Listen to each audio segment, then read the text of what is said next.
Assalamualaikum warahmatullahi wabarakatuh. Selamat siang Bapak dosen dan teman-teman sekalian. Kami dari kelompok 3 ingin presentasikan dari hasil presentasi kami, yaitu tentang konsep instalasi tenaga. Adapun dari anggota kami yang pertama adalah saya sendiri Aldi Ahmad Nasution, yang kedua Agus Aldi Ananda Nasution, yang ketiga Hadi Mamana Purba, keempat Noel Putra Surya Sinaga, dan yang terakhir adalah Paris Lintang.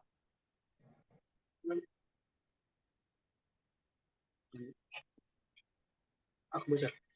Satu, pendahuluan.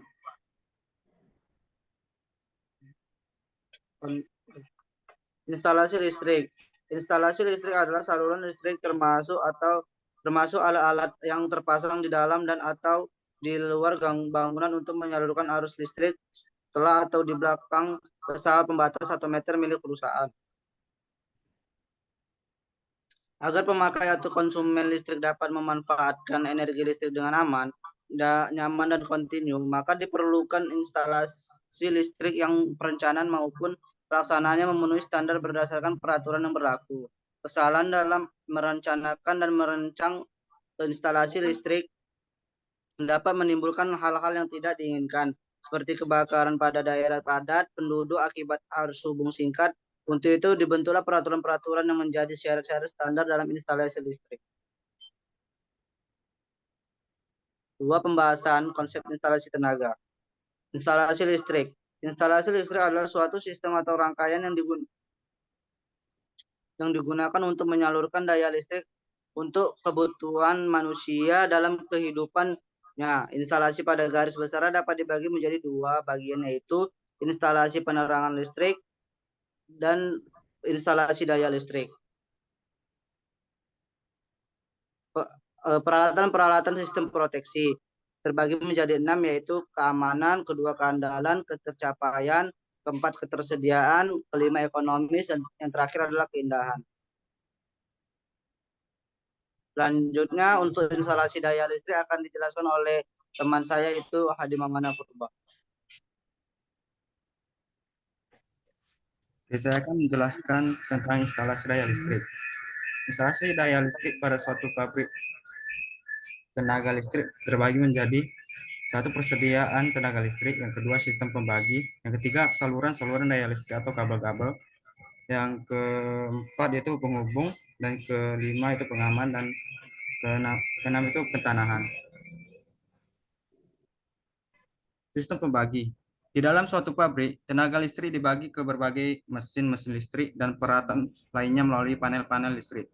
Umumnya panel-panel listrik adalah panel utama, panel distribusi, panel untuk penerangan listrik, dan panel-panel listrik ini pada umumnya terbuat dari besi cor, aluminium, dan plat besi, di mana di dalam panel-panel ini berisi saklar utama, rel atau busbar, sekring atau pengaman arus lebih, meter-meter pengukur, dan lain-lain. Untuk saluran daya listrik di dalam sebuah pabrik ada dua macam. Pada umumnya itu saluran tetap ialah saluran daya listrik yang dipasang tetap. Untuk saluran yang dapat berpindah-pindah yaitu saluran daya listrik yang dipasang tidak tetap. Jenis saluran atau kabel tetap diletakkan yaitu di tanah sedalam 60 cm, di mana di atasnya ditutup dengan konslet plate dan di parit atau di got tertutup di bawah lantai pabrik. Jenis saluran atau kabel yang dapat dipindah-pindahkan pada umumnya listriknya diambil dari stop kontak yang dipasang pada dinding atau meja kerja, misalnya bor tangan, mesin solder, dan lain-lain.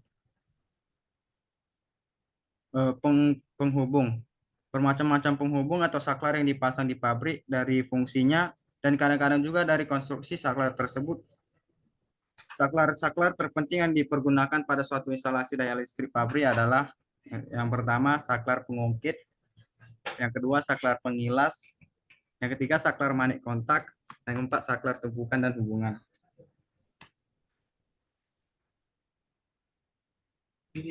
Untuk selanjutnya saya serahkan kepada moderator.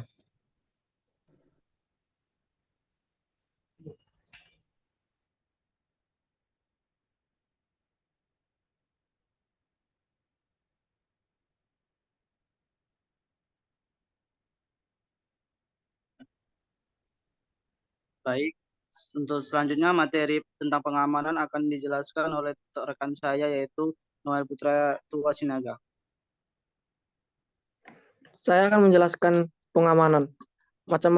Macam peralatan pengamanan yang sering dipakai pada instalasi penerangan listrik adalah pengaman lebur atau fuse, MCCB, molded case circuit breaker, MCB, miniatur circuit breaker.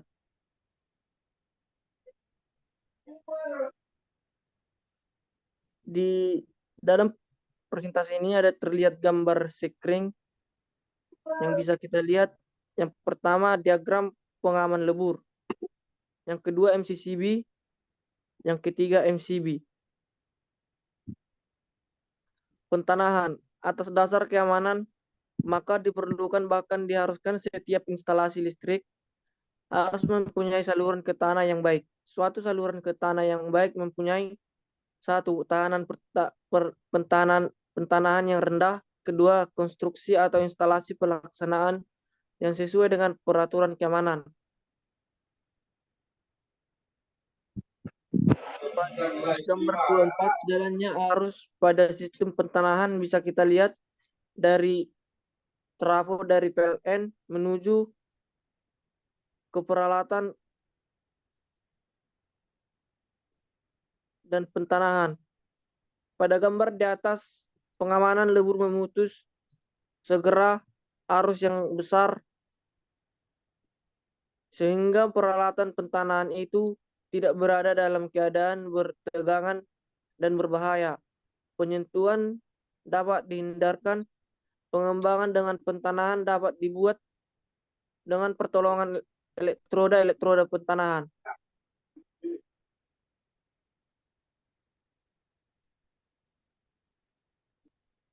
Untuk selanjutnya saya serahkan ke moderator.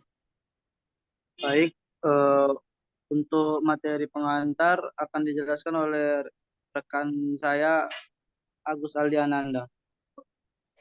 Terima kasih moderator.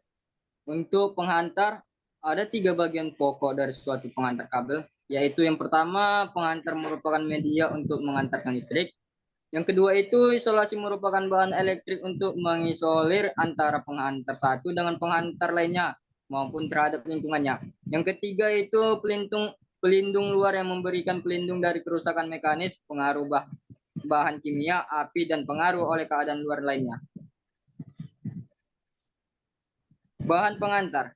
Ada beberapa bahan yang masih ada relevansinya, antara lain sebagai berikut. Yang pertama itu aluminium. Aluminium murni mempunyai massa jenis 2,7 gram per cm kubik.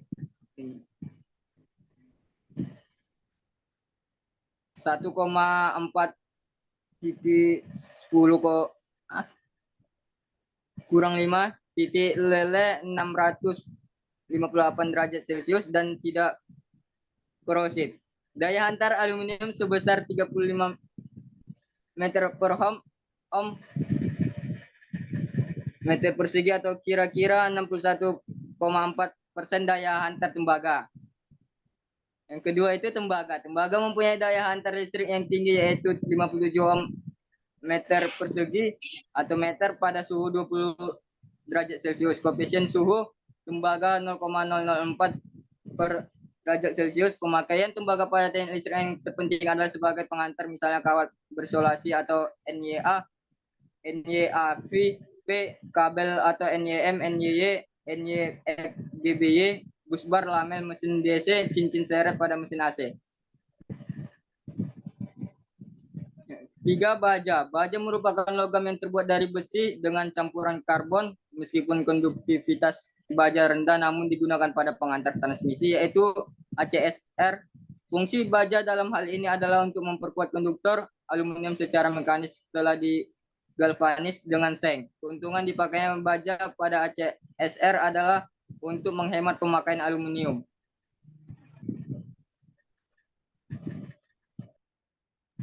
Jenis pengantar. Menurut jenisnya, kabel dapat dibedakan menjadi satu, kabel instalasi.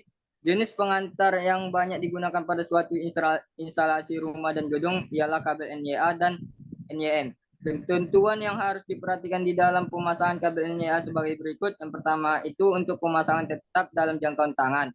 Kabel NIA harus dilindungi dengan pipa instalasi. Yang kedua, di ruang lembab kabel NIA harus dipasang dalam pipa PVC untuk pemasangannya. Yang ketiga, kabel NIA tidak boleh dipasang langsung menempel pada plasteran atau kayu, tetapi harus dilindungi dengan pipa instalasi.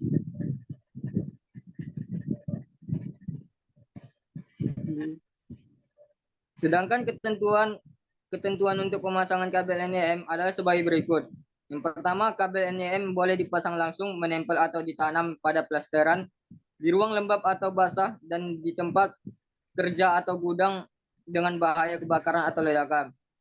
Yang kedua itu kabel NEM boleh langsung dipasang pada bagian-bagian lain dari bangunan, konstruksi, rangka dan sebagainya dengan syarat pemasangannya tidak merusak selubung ruang kabel. Yang ketiga, kabel NEM tidak boleh dipasang di dalam tanah.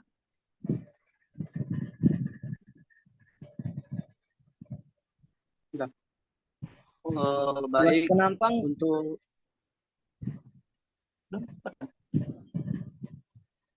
saya. selanjutnya saya serahkan kepada moderator. Selanjutnya untuk luas penampang akan dijelaskan oleh rekan saya Paris Lintang. Terima kasih moderator. Luas penampang harus digunakan pertama-tama ditentukan oleh kemampuan antar arus yang diperlukan dan suhu keliling yang harus diperhitungkan. Selain itu harus juga diperhatikan uji tegangannya. Menurut ayat 413 A5 UIL 1907, uji tegangan antara pengantar hubung baju utama yaitu yang dekat dengan KWA meter PLN dan setiap titik beban pada keadaan stasioner dengan beban penuh tidak boleh melebihi 5% dari tegangan di perlengkapan hubung baju utama.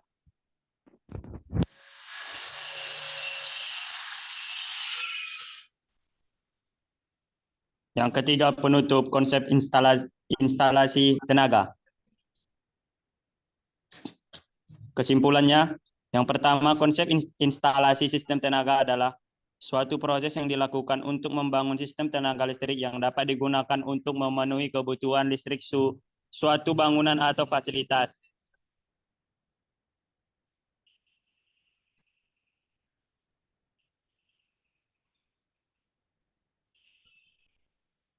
Di mana tadi?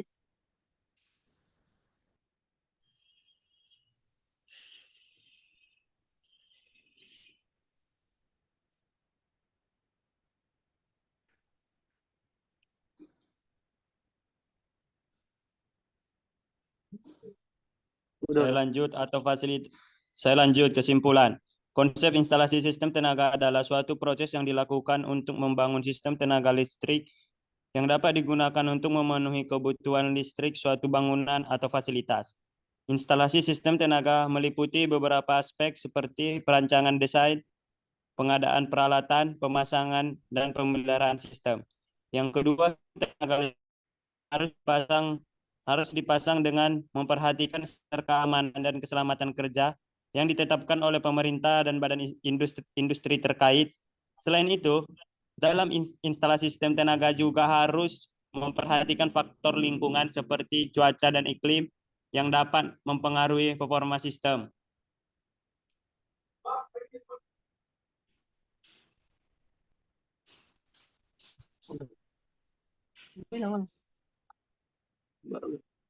Baik. Terima kasih. Demikianlah ada presentasi dari kelompok kami. Demikian untuk ada pertanyaan dan saran dari teman-teman sekalian ataupun dari Bapak dosen kami persilakan. Assalamualaikum warahmatullahi wabarakatuh. Selamat siang.